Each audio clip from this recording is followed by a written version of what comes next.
Bonjour à tous et bienvenue à Catch Club. On se retrouve pour le résultat de Raw du 19 mai 2025 et hier soir on a eu plusieurs qualifiés pour Money in the Bank. On a également eu un retour et une grosse blessure. Donc on va passer au résultat dans un instant, mais d'abord je rappelle que ce week-end nous avons le prochain Saturday Night's Main Event, samedi soir à 2h du matin, heure française, donc bien entendu on se retrouve sur Twitch samedi soir à 2h du matin et comme d'habitude je vous commenterai le show en direct. Et vous aurez également la vidéo pronostic de Saturday Night's Main Event qui sortira demain sur YouTube. Donc c'est parti, le show démarre avec Logan Paul qui vient nous présenter quelques faits. D'abord, il nous dit que c'est un fait que ce week-end, il va battre Jey Uso pour le titre World Heavyweight. Et c'est un fait que lundi prochain à Raw, il sera présent en tant que champion. Et c'est également un fait que Jey Uso n'a pas les épaules pour être le champion World Heavyweight. Mais surtout, Logan Paul nous dit que le fait le plus important, c'est qu'il a déjà mis KO Jey Uso 3 fois. Et il va le refaire ce week-end. Mais là, d'un coup, il se fait interrompre par le ring général Gunther. Gunther monte sur le ring et il nous dit que Logan Paul a l'air très confiant par rapport au fait qu'il peut battre la personne qui a battu Gunther pour le titre World Heavyweight. Et Gunther met même un petit peu Logan Paul en avant en disant que les fans ne sont pas assez gentils, ne sont pas assez reconnaissants par rapport au travail de Logan Paul. Logan Paul est un grand businessman et même Gunther a des choses à apprendre de lui. Mais justement, Gunther souligne le fait que pour Logan Paul, tout ceci ce n'est que du business, n'est qu'un travail, alors que pour Gunther, c'est personnel. Gunther nous explique qu'il veut à nouveau affronter Jey Uso afin de le battre et récupérer son titre World Heavyweight. Et si Logan Paul lui retire cette opportunité, alors il prendra ça comme un manque de respect. Et Gunther termine en disant que quand il regarde dans les yeux de Logan Paul, il ne voit pas de cœur, il ne voit pas d'envie. Et donc il nous dit que si jamais Logan Paul bat Jey Uso ce week-end, alors ils s'affronteront le 9 juin prochain lors de Raw. Et Gunther ne fera qu'une bouchée de Logan Paul. Et là, Gunther fait un mic drop et il s'en va. Mais attention, Logan Paul a encore quelque chose à dire. Alors que Gunther est en train de s'en aller, vous avez Logan Paul qui le provoque un petit peu. Mais là, d'un coup, vous avez une méga pop. Et on voit que Jey Uso est dans le ring. Et quand Logan Paul se retourne, il se prend un super kick. Et donc le segment se termine avec Jey Uso qui donne rendez-vous à Logan Paul ce week-end à Saturday Night's Main Event. Et il donne également rendez-vous à Gunther dans 3 semaines lors du Raw qui aura lieu à Phoenix le 9 juin. Et attention, quelques minutes après le segment, on retrouve Jey Uso en coulisses qui croise Paul Heyman. Et Paul Heyman a également une liste de faits pour Jey Uso. Donc déjà, il nous dit que c'est un fait que ce soir, le main event sera Jey Uso contre Bron Breakker. Et c'est un fait que Paul Heyman a négocié le fait que ce ne soit pas un match pour le titre World Heavyweight, car Paul Heyman explique que ce soir, Bron Breakker ne veut même pas le titre. Ce soir, Bron Breakker veut faire mal à Jey Uso et ralentir son momentum. Et donc Paul Heyman termine en expliquant que le plan à long terme, c'est que Seth Rollins remporte le titre World Heavyweight. Donc fin du segment avec ce petit avertissement de Paul Heyman, et c'est assez intéressant parce qu'on a plusieurs personnes qui veulent prendre le titre à Jey Uso. Donc on a Gunther, Logan Paul et Seth Rollins, et on ne sait pas ce qui va se passer. On enchaîne avec AJ Styles et Penta contre Finn Balor et JD McDonough accompagné par Carlito. Carlito qui est intervenu bien entendu pendant le match, mais ce n'est pas le seul car vers la fin du match, vous avez El Grande Americano qui débarque à travers la foule et il met un coup de tête à Penta, et je rappelle bien entendu qu'il a une plaque de métal sous son masque. Donc là Penta est quasiment KO et derrière Finn Balor n'a plus qu'à enchaîner avec le coup de grâce pour la victoire. Derrière, on retrouve Logan Paul qui croise Seth Rollins en coulisses, et Seth Rollins explique à Logan Paul que ce soir ils vont faire mal, ils vont blesser Jey Uso, car Jey Uso s'est mêlé de son business, et donc ça signifie que ce week-end Jey Uso ne sera pas à 100%, ce qui veut dire que ce sera une bonne opportunité pour Logan Paul qui pourrait en profiter. Et derrière, Seth Rollins précise que si jamais Logan Paul survit face à Jey Uso, puis face à Gunther dans 3 semaines, eh bien Seth Rollins l'attendra, et ils pourront potentiellement avoir un rematch du match qu'ils avaient eu à WrestleMania, sauf que cette fois-ci ce serait pour le titre World Heavyweight, et on peut voir que c'est une idée qui plaît à Logan Paul. Et on peut également noter que pendant le segment, on pouvait voir Grayson Waller qui était en train de discuter avec le New Day. Ensuite, on enchaîne avec un match de qualification pour Money in the Bank et on a Roxanne Perez contre Becky Lynch contre Natalya. Et là, vers la fin du match, vous avez Lyra Valkyria qui est intervenue pour se venger de Becky Lynch. Donc elle l'a tirée en dehors du ring, elle s'est occupée d'elle et pendant ce temps, ça a permis à Roxanne Perez d'enchaîner avec son Pop Rocks sur Natalya pour la victoire. Donc Roxanne Perez se qualifie pour le Money in the Bank féminin et en plus, pour info, hier soir avant Raw, Roxanne Perez a signé un contrat pour rejoindre officiellement le roster de Raw.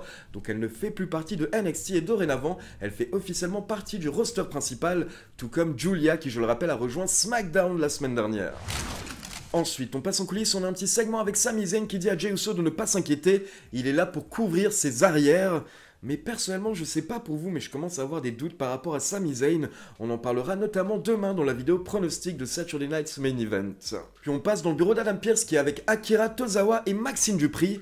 Et là, Adam Pearce dit que si Akira Tozawa le veut vraiment, alors il est d'accord, il lui donne un match face à Rusev lundi prochain lors de Raw.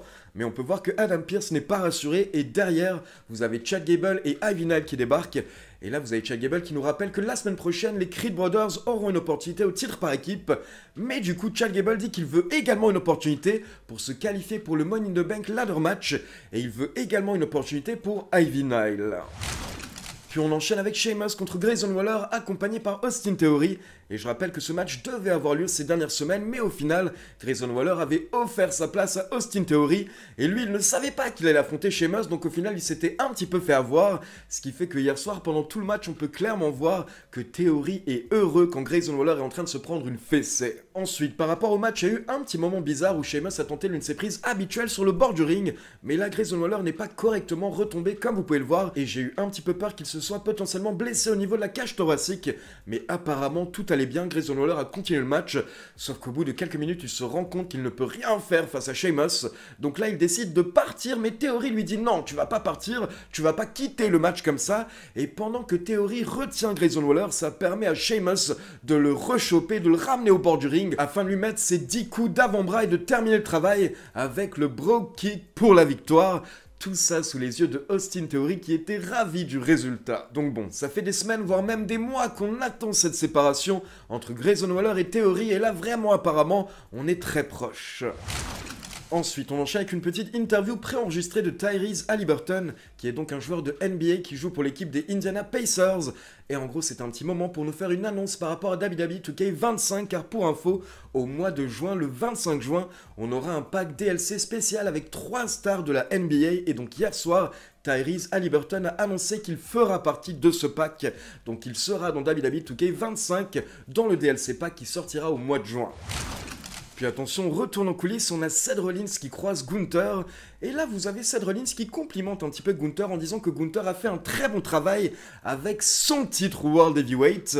Mais donc Rollins nous fait comprendre qu'il est temps pour lui de récupérer le titre. Et justement, Gunther dit qu'il a entendu parler de ce plan long terme de Paul Heyman et Seth Rollins. Mais selon lui, c'est une très mauvaise idée car selon Gunther, c'est lui le futur. Mais là, Rollins devient sérieux, il dit « Écoute, j'ai pas le temps pour les conneries, je suis venu te parler car j'ai un petit peu de respect pour toi. Et donc je voulais te prévenir que si jamais tu remportes le titre World Heavyweight ce week-end, eh bien derrière, comme tous les autres, tu auras une cible sur le dos. Donc à ce moment-là, il deviendra une cible pour Rollins, Breaker et Paul Heyman. » Et Gunther répond « Écoute, j'ai hâte. » On enchaîne avec un nouveau match de qualification pour le Money in the Bank féminin. Et donc hier soir, on avait Mamie Rhea Ripley contre Zoey Stark, contre Kairi Sane. Tout le monde était content de revoir Kairi Sane hier soir, mais par contre, c'est dans ce match qu'on a eu une grosse blessure, car au bout de quelques minutes, on a Zoey Stark qui tente une sorte de springboard dropkick, donc un dropkick depuis les cordes sur Kairi Sane, mais là, directement, on a pu voir que Zoey Stark est très mal retombée au niveau de sa jambe droite, qui s'est totalement pliée au niveau du genou, et directement, elle s'est retrouvée par terre, et elle était en train de hurler de douleur. Honnêtement, c'était effrayant, et donc là, directement, Kairi Sane et Rhea Ripley se sont arrêtés et vous avez l'arbitre qui a demandé au médecin de venir dans le ring pour voir ce qui se passait et donc au final le match a été interrompu pendant quelques instants et Mamie et Kairi Sane se sont posés dans des coins pour attendre que le médecin fasse son travail et donc au final le médecin a dû ramener Zoey Stark en coulisses et à la base elle a essayé de marcher mais elle n'arrivait pas donc le médecin a dû la porter jusqu'au vestiaire et donc le match à 3 est devenu un match à 2 avec Kairi Sane contre Mamie. Et donc bien entendu, on souhaite un bon rétablissement à Zoey Stark. Pour le moment, on n'a pas encore les détails par rapport à sa blessure. Mais honnêtement, quand vous voyez ce qui s'est passé au niveau de son genou hier soir, ça ne sent pas bon. Et donc au final, vous avez Mamie et Kairi Sane qui ont fait un très bon travail. Car là, c'est de l'impro. Elles s'étaient préparées pour un match à 3. Elles avaient un scénario pour un match à 3. Et elles ont perdu la 3e membre. Donc elles ont dû improviser. Et à la fin, un petit peu étonnamment, c'est Mamie qui a porté son Riptide pour la victoire. Et j'avoue que ça m'a un petit peu étonné car je me disais, retour de Kairi Sane, je m'attendais potentiellement à un petit push, une petite victoire. Et au final, même pas, elle perd directement. Et en toute honnêteté, moi, ça me gêne pas car vous me connaissez, j'ai toujours expliqué qu'une défaite, ça va pas tuer qui que ce soit. Mais je peux comprendre que les fans de Kairi Sane étaient un petit peu déçus hier soir de cette défaite. Ensuite, juste avant le main event, on a une petite vignette de Rusev par rapport à son match face à Tozawa la semaine prochaine. Puis on passe dans le vestiaire de Judgment Day. Et là, on a Finn Balor qui rejoint tout le monde. Et Finn Balor nous dit qu'il a quelqu'un à présenter au reste de Judgment Day. Et là, on peut voir Roxanne Perez qui est avec Finn Balor. Et justement, je vous l'avais précisé que ça faisait 2 ou 3 semaines qu'on pouvait voir de temps en temps Finn Balor discuter avec Roxanne Perez lors des segments en coulisses au second plan. Et bien clairement, ils étaient en train de préparer quelque chose. Et donc hier soir, Finn Balor présente Roxanne Perez au reste du clan. Et directement, on peut voir que le clan n'est pas très réceptif. Ils sont pas très ouverts à l'idée de voir Roxanne Perez au sein de Judgment Day. Finn Balor dit qu'il a réfléchi à ce que Dominic lui avait dit il y a quelques semaines, c'est-à-dire qu'il faut des renforts pour Judgment Day, et c'est pour ça qu'il a ramené Roxanne Perez. Mais là, Dum Dum n'est pas très chaud et il dit qu'il faudrait peut-être qu'ils en parlent d'abord avec Liv Morgan, que ce soit une décision de groupe. Mais Finn Balor dit que non, c'est pas la peine d'en parler avec Liv Morgan, car justement Roxanne Perez va aider Liv Morgan. Parce que là, Finn Balor explique qu'au sein de Judgment Day, il y a plusieurs mecs, donc les mecs peuvent s'aider entre eux, mais par contre au niveau des femmes, elles sont que 2. Donc Liv Morgan est seule pour aider Raquel, et Raquel est seule pour aider Liv Morgan, mais là vous avez Roxanne qui pourra aider ces 2 catcheuses. Et attention, en même temps, Finn Balor précise que Roxanne ne rejoint pas officiellement Judgment Day, mais elle est simplement là pour aider de temps en temps. Et là, vous avez Roxanne Perez qui sent clairement que c'est tendu, donc elle nous dit qu'elle a préparé quelques cadeaux, et elle offre une boîte de nuggets à Dum Dum, puis elle offre des pommes à Carlito, donc eux, bien entendu, ils sont contents, mais Raquel Rodriguez n'apprécie toujours pas, elle jette la pomme de Carlito, et elle dit à Roxanne Perez qu'elle peut s'en aller, c'est bon, ils ont compris. Donc là, Roxanne s'en va car elle a capté que c'est tendu, et vous avez Raquel Rodriguez qui dit qu'elle va en parler à Liv Morgan, elle va tout dire à Liv Morgan, et Finn Balor répond simplement avec un grand sourire, j'ai hâte. Donc là, hier soir, on avait vraiment l'impression que Finn Balor tente un petit peu de foutre la merde au sein du clan, et qu'il n'en a rien à faire de l'avis de Liv Morgan, et même au contraire, il souhaite la provoquer, il souhaite l'énerver. Et donc on passe au main event avec Jey Uso contre Bron Breakker accompagné par Paul Heyman. On a eu un gros match d'environ 15 minutes et vers la fin, on a Paul Heyman qui monte au bord du ring pour distraire l'arbitre et pendant ce temps, vous avez Bron Breakker qui tente d'utiliser une chaise pour frapper Jey Uso, mais Jey Uso l'a contré avec un super kick. Donc ce plan-là n'a pas du tout marché pour Bron Breakker et Paul Heyman. Et là vous avez Jey Uso qui veut enchaîner, il se lance dans les cordes, mais Paul Heyman tente de faire trébucher Jey Uso. Donc là, Jey Uso n'est pas content, il sort du ring, il va confronter Paul Heyman jusqu'à ce que Seth Rollins sorte de nulle part pour attaquer Jey Uso, ce qui cause la disqualification de Bron Breakker. Et donc après le match, vous avez Seth Rollins et Bron Breakker qui veulent s'acharner sur Jey Uso, mais là, vous avez Sami Zayn qui fait son entrée, il monte au bord du ring, il attend, et d'un coup, vous avez la musique de CM Punk qui retentit également. CM Punk fait son entrée. Et donc là, on a une petite preview du tag team match qu'on va voir ce week-end à Saturday Night's Main Event. Et on a CM Punk, Sami Zayn, Bron Breakker et Seth Rollins qui commencent à se battre. Et là, ils se battent à l'extérieur du ring, puis ils passent par-dessus la barrière. Et ils se battent à travers la foule. Donc le show se termine avec Jey Uso qui est tout seul dans le ring. Il se relève, mais là, d'un coup, vous avez Logan Paul qui sort de nulle part et qui lui met son KO Punch. Donc à la fin du show, on a Logan Paul qui a mis Jey Uso KO pour la 4e fois. Et c'est peut-être un petit spoiler de ce qui va se passer ce week-end à Saturday Night's Main Event. Allez, on enchaîne avec l'avis de Pierre, puis ma conclusion. C'est Logan Paul qui ouvre cet épisode de Monday Night Raw et il est très vite. Oui, je change de décor à chaque review et alors, j'ai pas payé la facture d'EDF de la Funhouse, on s'en branle. Logan Paul est là pour alimenter la rivalité avec Jey Uso qui l'affrontera à Saturday Night Main Event et il est très vite interrompu par Gunther. Gunther qui nous rappelle qu'il affrontera le gagnant de ce match de merde dans ce show de merde le 9 juin. Pourquoi le 9 juin, on sait pas. Ce qu'on sait, c'est que Gunther ne va pas gagner parce qu'après il doit affronter Goldmerde.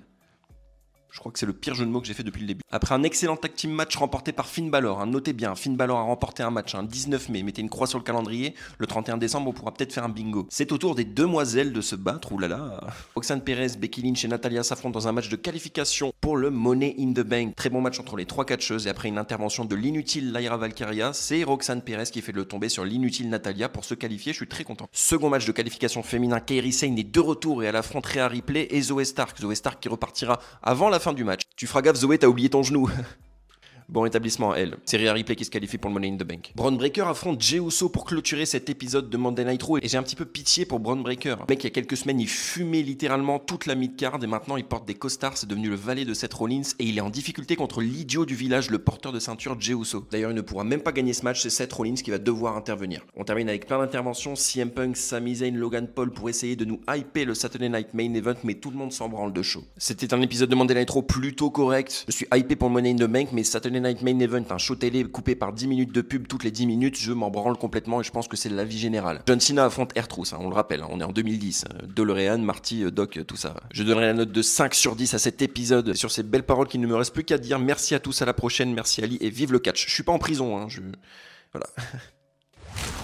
Alors perso, au niveau de la conclusion, je vais parler du show en général cette semaine, je vais pas faire point par point.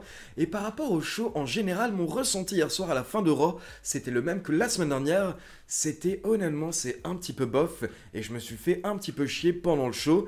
Et à l'heure actuelle, en fait, donc la storyline principale, c'est bien entendu celle de Rollins. Rollins, c'est son nouveau clan, mais à l'heure actuelle, en tout cas depuis 2-3 semaines, pour moi, il manque quelque chose, et ça ne prend pas encore comme ça devrait prendre, mais peut-être que ça va bouger d'ici Saturday Night's Main Event, et également d'ici Money in the Bank, donc à l'heure actuelle, je leur laisse toujours une chance, mais pour moi, il manque quelque chose, et du coup, le show n'est pas assez puissant, les storylines ne sont pas assez puissantes, car en plus, à côté de ça, si vous regardez bien Raw, il n'y a pas énormément de grosses storylines, même si on sent qu'ils sont en train de construire des choses. Car par exemple, on attend bien entendu la séparation entre Grayson Waller et Austin Theory, mais ça fait tellement longtemps qu'on attend, et donc ça, quand ça va vraiment se lancer, ça nous donnera une autre bonne storyline du côté de Raw. On a également Finn Balor qui est en train de construire quelque chose au niveau de Judgment Day en amenant Roxanne Perez, et ça pareil, on imagine que ça va mener à une séparation, à l'explosion du clan Judgment Day, mais pareil, ça fait des semaines qu'on attend, et pour le moment, ce n'est pas encore là, et donc ces storylines vont vraiment devenir intéressantes quand elles vont vraiment se lancer, mais pour le moment, on patiente un petit peu, ce qui fait que le show repose sur les épaules de Seth Rollins et son clan. Et comme je vous l'ai dit, à l'heure actuelle, selon moi, la storyline n'est pas encore assez grande pour porter les 2h30 de Raw. Et à côté de ça, bien entendu, on a Jey Uso, Logan Paul et Gunther, mais ça, comme je vous l'avais expliqué, pour le moment, perso, je ne vois pas Jey Uso comme un champion World Heavyweight, ce qui fait que là, ce qui se passe ces dernières semaines au niveau du titre World Heavyweight, ça me divertit pas de fou, sachant que j'ai vraiment l'impression qu'en gros, Jey Uso est un petit peu un champion de transition, jusqu'à ce que quelqu'un de plus sérieux comme un Gunther ou un Seth Rollins reprenne le titre. Donc voilà, c'est tout pour le résultat de Raw. Maintenant, comme d'habitude, c'est à vous, n'hésitez pas à me laisser vos avis dans les commentaires, et comme d'habitude, n'oubliez pas de liker la vidéo, de vous abonner à la chaîne et de cliquer sur la petite cloche pour informer de la sortie des prochaines vidéos. Ciao tout le monde!